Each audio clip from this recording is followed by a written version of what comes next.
El hambre en Santa Clara no es solo una sensación física que te retuerce las tripas en las madrugadas. Es un inquilino voraz y permanente que vive en las grietas de las paredes de adobe y duerme con nosotros cada noche, recordándonos con su aliento frío que la tierra está seca y las oportunidades lo están aún más.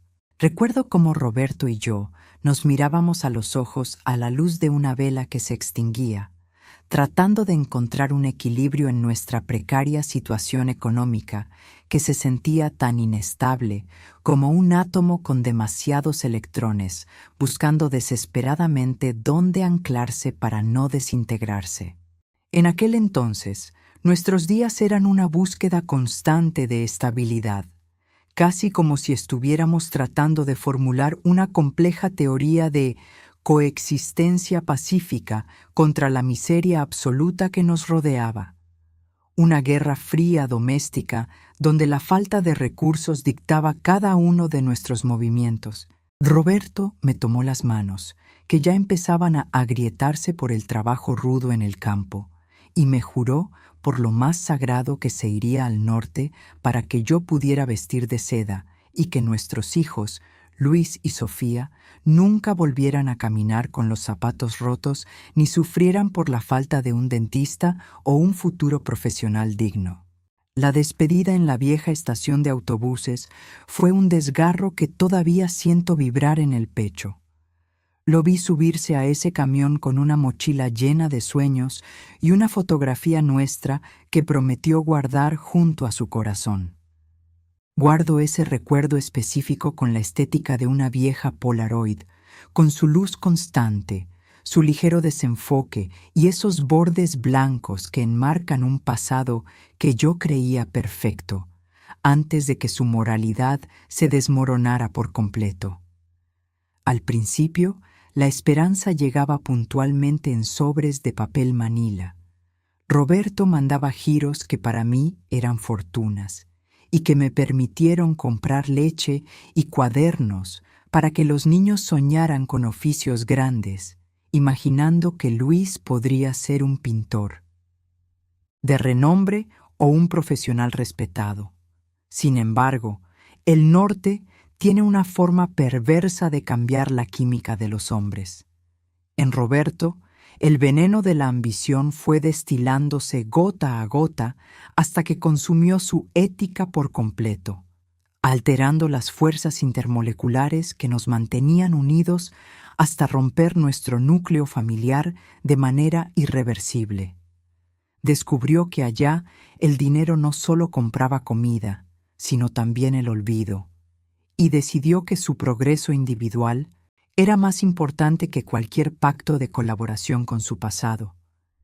Para él, nosotros nos convertimos en un lastre, un recordatorio de una vida de carencias que ya no quería reconocer frente a su nueva realidad de Robert King, el exitoso contratista que ahora presumía una vida de lujos en sus redes sociales. Mientras él se convertía en un extraño egoísta, yo me vi obligada a enfrentar las consecuencias sistémicas de la explotación y la opresión laboral en carne propia. Trabajé jornadas dobles que consumían mi energía como un servidor digital sobrecargado, tratando de calcular matemáticamente cómo estirar cada peso para que mis hijos terminaran su educación de preparatoria y no fueran víctimas del mismo sistema que nos aplastaba. Casi 20 años pasaron en un silencio que dolía mucho más que el trabajo físico más pesado, un periodo donde me pregunté 1000 veces sobre la naturaleza del mal y cómo la avaricia puede corromper las almas que creíamos más puras, reflexionando profundamente sobre las enseñanzas de pensadores como Adler o Kant sobre la moralidad y el deber, mientras mis manos sangraban lavando ajeno. Mis hijos crecieron con la sombra de un padre que creían perdido en alguna tragedia histórica personal, pero con una fortaleza que yo les heredé a base de sacrificios constantes y una educación basada en la búsqueda de la verdad.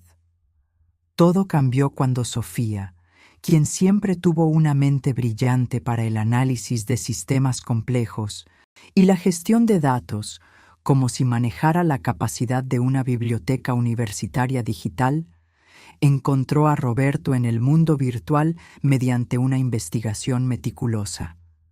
No había muerto ni estaba perdido, simplemente nos había desechado por puro egoísmo.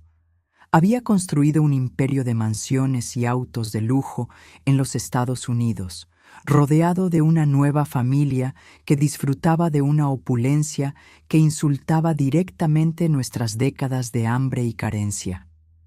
Ese descubrimiento transformó mi dolor en una resolución de acero, una energía cinética que nos impulsó a cruzar la frontera no como víctimas que piden clemencia, sino como agentes de justicia reclamando lo que por derecho natural y moral nos pertenecía desde siempre.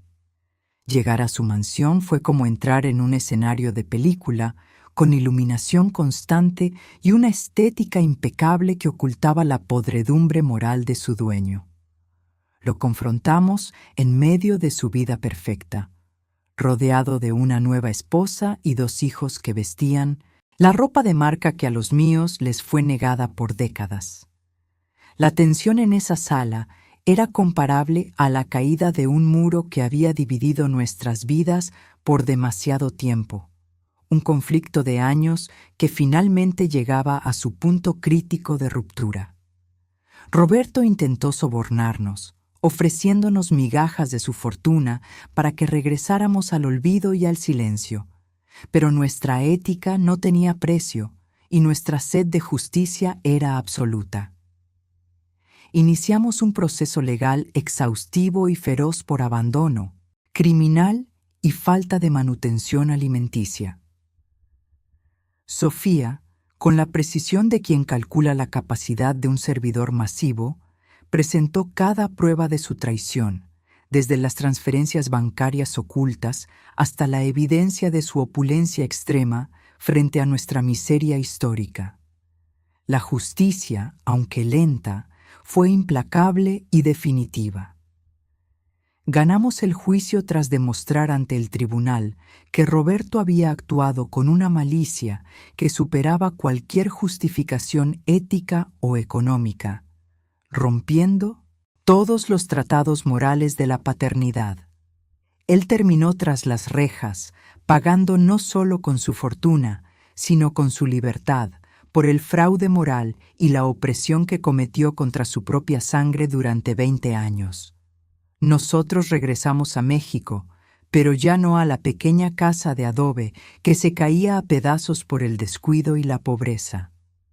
Con la gran suma de dinero recuperada, nuestro particular pacto de competencia constructiva, ganado a la fuerza, transformamos nuestra realidad por completo.